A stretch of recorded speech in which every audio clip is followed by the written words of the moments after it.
Hi everyone. So today I wanted to go over building your team, what it looks like to assemble your team, some people that are the most important to really be backing you along your journey. Um, they aren't always needed at all times. Just some people and entities and businesses um, that'll make your journey a little bit easier, and I'll go over each one in a little bit of depth. So building your team, right? So you want a good realtor. First off, you want a good realtor. And you'll hear a lot of people within the BRRRR community, and BRRRR, I even got to what the BRRRR is. A lot of people use it as their real estate investing strategy for rental properties. I've done it a little bit, but this is really big in that community, is finding a realtor that is an investor themselves. Though I think that is something to have in your back pocket. One, it's not necessarily needed, and two, I would almost argue you should be a little bit knowledgeable in the investing side as a realtor. But I believe, and again, I'm wrong about a lot of things, but I believe if you're a real estate agent and you're an investor and you want to be great at both, it'll never happen. I think there's great agents and I think there's great investors, but I don't think you can be both. So that's just something to be aware of. I've got some agents that are backing me that one's an investor, but he's only buying one or two a year. It's just something, a long-term growth plan for him. But if he was buying 10, 15, 30 properties a year, well, something you got to be aware of is, one, how much time do they have for you? And two, where is really their need to want to send you deals, especially when you get into the off-market type things.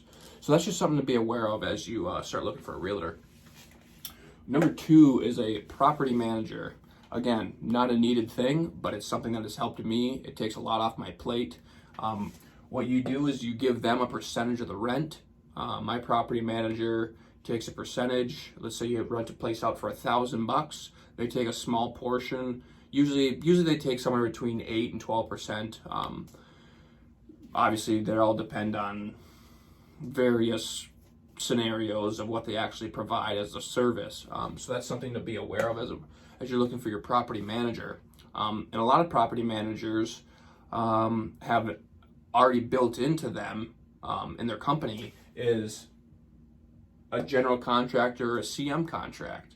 CM is construction manager. So you're looking at a sole proprietor. General contractor is a business entity. So whether you're hiring one person to hire subcontractors as an individual, or you're hiring a general contractor which is a business entity to manage your construction projects, right? Because we want to go back to the first episode that I said that we want to buy fixer-uppers and build that sweat equity into these properties. So there's a potential chance that you get 2 and 3 at the same time. So that's something you want to talk to your property manager about. And then also, obviously, making sure that he's set up to be able to execute your property and be able to not only, one, fund it throughout the months, but also, because obviously depending on the way they're set up with their subcontractors, you got to pay them right away. So if they're going to be invoicing you, that whole thing. So just making sure they have the capabilities to actually execute your property is something to be aware of. Next is lenders, right? So lenders is probably the first place that you want to start. Obviously, it's good to have a realtor sending you properties. It's good to have a property manager lined up, get some market rents, see really what your market is, what you're allowed to do with your market, what rents are at. 2-bed, 1-bath, are they 800? Are they 1,000? Are they 2,000? 1,500? That's something to be aware of as you're looking at deals, because it's going to make or break a deal. But a lender, you want to see, how are you going to fund the deal? What's your interest rate look like?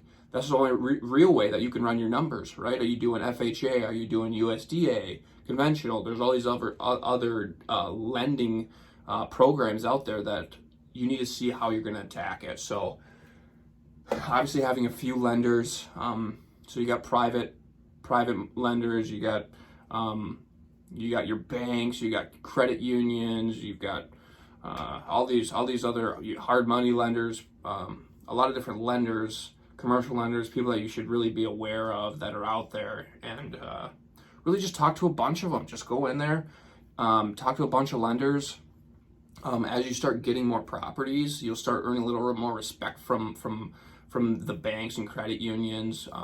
Something that I had a guy teach me early on is, and he's an investor over in Mankato, Minnesota, is he would go into these credit unions and he would ask directly right for the vice president, because most of the lenders that you go in and talk to, they're not really well diversified with what we're looking for as investors.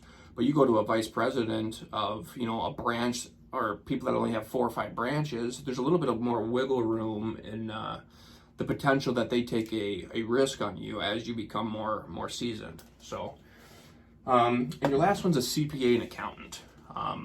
You really want the ability to have the whole mass of real estate investing, and having a good CPA and accountant will allow you to do that.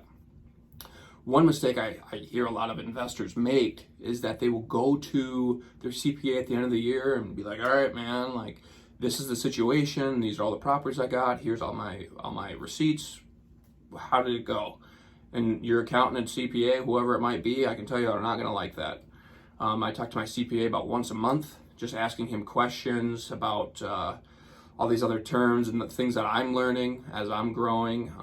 He's got he has direct invoicing and payroll with my business, with my construction company, and me as an investor. So that's something to be aware of.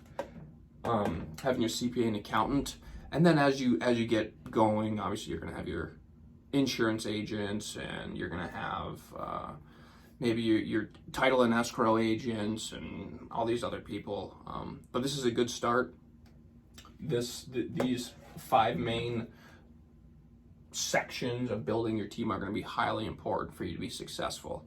So make sure you get 2 or 3 of each, talk to them, vet them.